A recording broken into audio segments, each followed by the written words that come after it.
नमस्कार। आपका बात पच्चीसी में स्वागत है। तो बात पच्चीसी में आजकल हम मास्टर लोगों की बात कर लेते हैं। देखिए, टीचर, शिक्षक, गुरु कौन है और अध्यापक कौन है। गुरु और अध्यापक में बड़ा अंतर होता है। यानी कि अध्यापक तो वो है जो आए, अपना कोर्स पढ़ाए, ठीक ठाक से पढ़ा दे और चला जाए। ये तो अध्यापक होता है। और गुरु वो होता है जो कुछ ऐसी दृष्टि दे दे विद्यार्थी को कि उसकी बहुत सारी चीज़ें समझ में आ जाए। सिर्फ सिर्फ जो है वो जो विषय पढ़ाया जा रहा है वो ही नहीं, बल्कि उससे अधिक जाके। तो हमारे देश में आजकल बहुत सारे, जब से आईटी का रिवोल्यूशन आया ना, जब से अडानी साहब ने ये इतना बड़ा इंटरनेट का जाल खड़ा कर दिया, तो दुनिया भर में सबसे सस्ती इंटरनेट की रेट हो गई, मोबाइल फ़ोन की भी रेट हो गई। और फिर जो डिजिटाइजेशन हो गया, ये मोदी जी ने उसमें जो है वो विलक्षण गति इसमें ले आए हैं। डिजिटल पेमेंट कैसे करेंगे, यानी कि ये जो लफाज है, मतलब गुरु घंटाल कई तरह घूम रहे हैं ना। अगर सिर्फ हम खान सर या बोझा सर की बात थोड़ी कर रहे हैं। ये बोझा सर और खान सर अपना माल कमा रहे हैं, लेकिन ये इनकी साइट पर लिखा होना चाहिए कि इन्होंने किस श्रेणी के कितने लोग इनके यहाँ से पढ़ के जो है ना वो आईएएस बने हैं, आईपीएस बने हैं, या कि दूसरी सबॉर्डिनेट सर्विसेज में गए हैं। ये तो कहीं संख्या है नहीं। लेकिन आप देखिए कि लफाजी के साथ में बहुत ही जो है ना वो एक चुटीले अंदाज में अगर आप कुछ बोलने लगे। अब ये होता क्या है, देखिए, टीचर यहाँ तो परफॉर्मर बन गए हैं। यहाँ के बोझा सर हैं या खान सर हैं, ये परफॉर्मेंस, अगर पूरबिया भाषा है और बिहारी लहजे में कुछ भी अच्छा सब्जेक्ट की अगर सामने है ना, तो उसमें तथ्य सामने है और आप उसको चुटीले अंदाज में बोल दो तो लोग समझ जाएंगे। और ये हजार हजार लोगों की तो क्लास लगाते हैं, और लाखों नहीं, कहते करोड़ों तो फॉलोअर है। तो ये हुआ कैसे? ये ऐसे हुआ है कि डिजिटल स्प्रेड के कारण हुआ है। मोबाइल फ़ोन और इंटरनेट इतना सस्ता है, उसके कारण हुआ है। दूसरी बात यह है कि मेन मुख्य शिक्षा प्रणाली में इतने बड़े झोल हैं कि बड़े बड़े पब्लिक स्कूल जो है ना वो तो क्या कहते हैं, लोगों की पहुंच से बाहर हैं। उसमें भी क्या पढ़ाया जाता है क्या नहीं पढ़ाया जाता है ये पता नहीं है, क्योंकि हमारे यहाँ पाठ्यक्रम ही कैसे हैं। तो वो तो फिर बात बहुत बड़ी हो जाएगी। तो हम तो ये बोझा सर और खान सर पे ले आते हैं। तो खान सर क्या है कि देखिए, कारण कुछ भी हो, वो पॉपुलर हो गए हैं। तो अब वो उनको उनके इंटरव्यू भारत के टीवी चैनल जो है ना, पॉडकास्टर ने बहुत सारे लिए। उसमें खान सर को खुली छूट दे दी गई कि जो भी वो बोले, झूठा बोले, सच्चा बोले, तोड़ फोड़ करें, कुछ भी बोल दें, उनको उनके सामने के जो इंटरव्यूअर, जो बड़े बड़े समझदार, बड़े चतुर खिलाड़ी टाइप के इंटरव्यूअर हैं, वो चुपचाप बैठे बैठे सुनते हुए देखते रहे। तो इसका कारण क्या है? क्या खान सर ने पैसे दे दिए थे उनको, या कि लोगों ने सोचा कि खान सर आएंगे तो हमें फायदा होगा, तो सवाल पूछ लेते तो कौन सा आपको घाटा हो जाता। यानी कि ये आदमी जो एक पॉलिटिकल एजेंडे पे काम कर रहा है। देखो, बोझा सर तो पहले चुनाव लड़ के, भारत में चुनाव लड़ना हर आदमी का अधिकार है भाई। भारत तो चुनाव का देश है। दुनिया में कोई भी ऐसा देश नहीं है जो हर साल चुनाव होता है। तो फिर हम भटक रहे हैं। लेकिन चुनाव की बात ये हो रही है कि ये जो खान सर, बोझा सर तो चुनाव हार गए। एक बहुत पढ़ी लिखी, मतलब एक दल के बहुत पढ़े जो थे वो नेताजी थे, उनके यहाँ ये बहुत ही वाचाल बोझा सर चले गए थे। और बोझा सर का जो है वो बिस्तर गोल हो गया। फिर वो अपने पढ़ाई में, देखो पढ़ाई वढ़ाई तो क्या है कि दिन में रिकॉर्ड कर लो, चलाते रहो। और बहुत सारे लोग जो है ना रिसर्च करके लाते हैं। आप परफॉर्मर हैं भाई, स्क्रिप्ट आपके सामने आ गई, आप बोल दीजिए, आपको रिसर्च करनी नहीं है। आपका बड़ा सारा स्टाफ बैठा हुआ, हर विषय पे इतिहास कर, कोई इतिहास पे कर रहा है, कोई गणित पे कर रहा है, कोई सोशल साइंस पे कर रहा है, कोई राजनीति पे कर रहा है, कोई पता नहीं कहाँ पे कर रहा है, ज्योग्राफी पे कर रहा है। और आप उसको अपने तरीके से परफॉर्म कर देते हैं तो आप मास्टर बन जाते हैं। ये बड़ा ही गालमेल है। तो अभी क्या है कि ये जो कैंसर है, ये पिछले कह रहे हैं कि 47 साल तक कुछ हो ही नहीं सकता, क्योंकि 47 साल तो आज जो आदमी वो 47 में मर जाएगा। भाई जब एवरेज एज 70 के आसपास है, तो पहली बात यह है कि जो बोल यानी कि जो स्ट्रक्चर्ड सामने स्क्रिप्ट रखी नहीं है, प्रॉम्प्टर पे नहीं है, या कागज में सामने लिखा हुआ नहीं है, उस बात में, उस विषय में इस आदमी को हवा की तरह से उड़ जाएगा। और हमारे जो बड़े बड़े बुद्धिमान, बड़े प्रखर विद्वान एंकर हैं, बड़े वाचाल हैं, वो इस आदमी को झूठ बोलने में लगातार बकवास करने दिए जा रहे हैं। तो कहते हैं कि इसमें भी एजेंडा है। भाई एजेंडा क्या है? भारत में सिर्फ एक तो एजेंडा यही है कि किसी को चुनाव हराना है और किसी को जिताना है। अब किसको हराना है, किसको जिताना है, इसकी चर्चा हम नहीं करेंगे, क्योंकि कुल मिला के बात ऐसी है कि पूरा एक बहुत बड़ा तंत्र है जो अधिकतर परिवारवादियों का तंत्र है। वो परिवारवादियों का तंत्र लगातार चुनाव हारता जा रहा है, और वो और उनके सत्य संगी साथी और उनके जो बैंड बाजा समूह हैं, उनकी जो भजन मंडली है, उसके भजन के गायक और ढपली बात सारे के सारे बेकार होते चले जा रहे हैं। पहले जो उनके पास पर शक्तियां थी कि वो मंत्रिमंडल में मंत्रियों को बनवाया करते थे, हटवाया करते थे, लिखवाया करते थे, वो उनकी शक्ति चली गई है। देखिए, याद कीजिए एक समय पे, क्योंकि ये सारी चीज़ें जो खान सर जो कर रहे हैं, या कि बोझा सर जो करके हार के चले गए, उसमें एक सीधा सा एजेंडा ये है कि इन लोगों की जो पॉपुलैरिटी है उसका फ़ायदा कुछ लोग उठाना चाहते हैं। और फिर दूसरी बात यह है कि वो अभी पिछले 10 साल में, 12 साल में जो भी कुछ हुआ है, उसमें सीधे के सीधे जो है वो सरकार पे और मोदी जी पर, यानी कि खान सर को मोदी जी पर हमला करने के लिए तैयार किया गया है। उन्हें कपड़े पहनाए गए हैं, उन्हें कुछ बातें बताएंगे, और फिर खान सर के पास भी पैसे की कमी नहीं है, चारों तरफ से पैसा बरस रहा है। तो जब इतनी बड़ी जिम्मेदारी आपके पास है, तो आप झूठ कैसे बोल सकते हैं?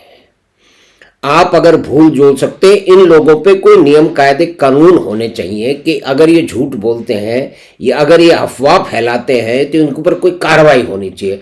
क्योंकि बिना तथ्य के कोई भी आदमी चलेगा क्या, ये कह रहा है कि 25 साल में 25 में क्या हो गया ये बताइए।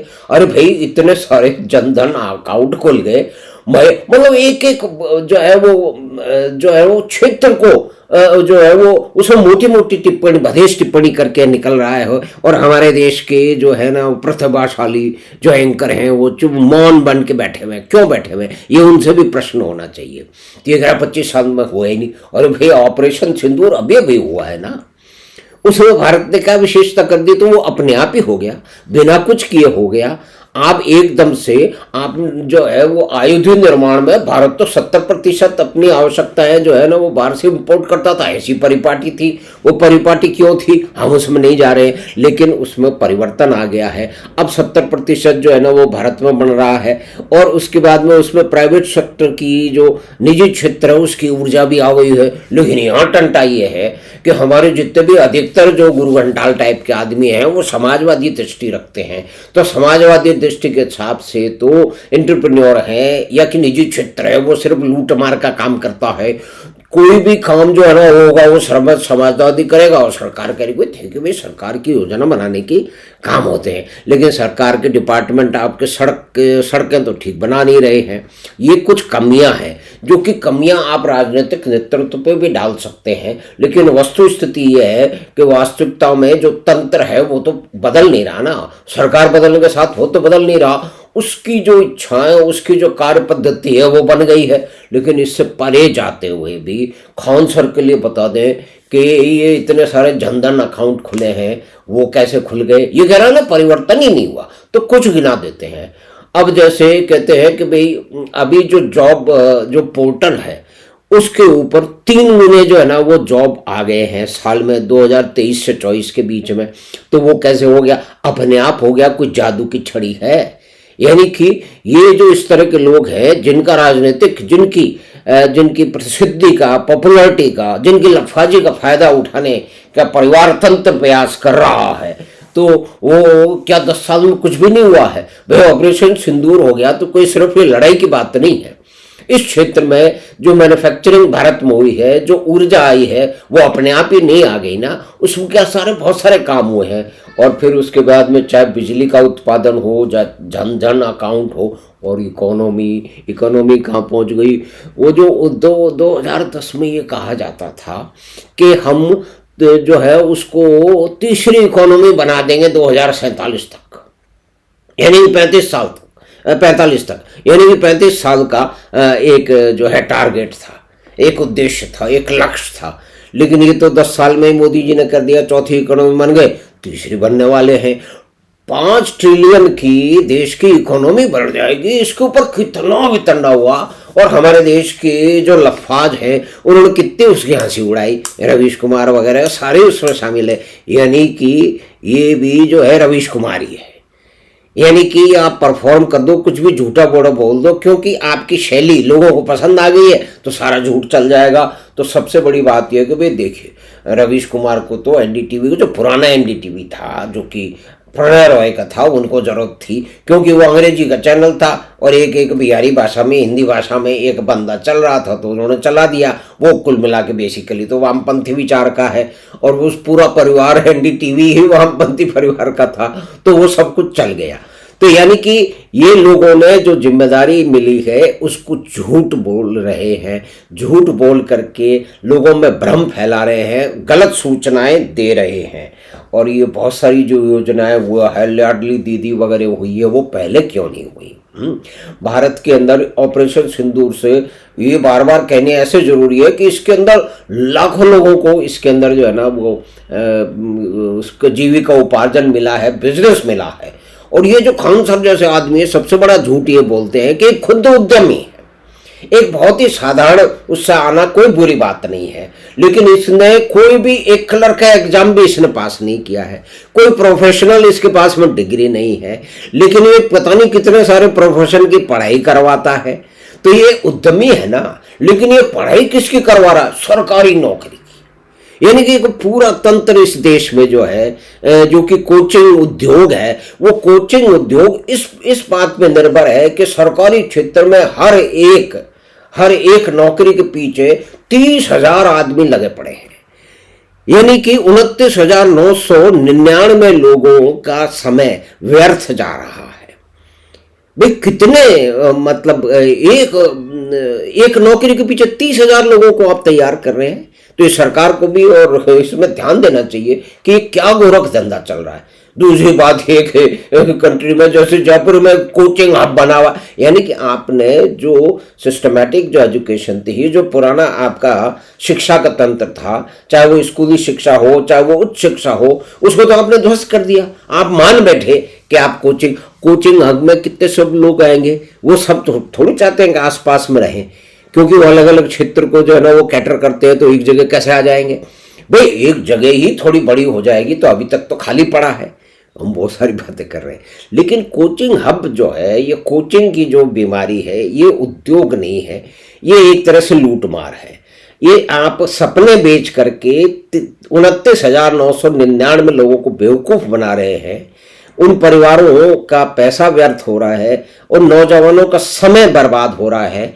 अब आप देखिए कि 30,000 आदमी जो जॉब वो कर नहीं सकते, जिसके लिए वो तैयार नहीं है, जिसमें उसके लिए वो तैयारी कर रहे हैं, यानी कि अपने परिवार का अपना समय नष्ट कर रहे हैं, अपने परिवार की जो संपत्ति नष्ट कर रहे हैं, उनका पैसा नष्ट कर रहे हैं। और उसके बाद में उसकी मनस्थिति देखिए कि जो आदमी बनने के तैयार हुआ था कि मैं तो IAS बनने के लायक हूँ, बेसिकली उसके अंदर नहीं थी। भैया हजार ही तो लोग IAS बनेंगे ना, लेकिन आप देखो कि कितने उसके लाखों उसके लिए बैठ रहे हैं। तो बाकी वो आदमी एहसान दे कम तरी से और मैं बन नहीं पाया।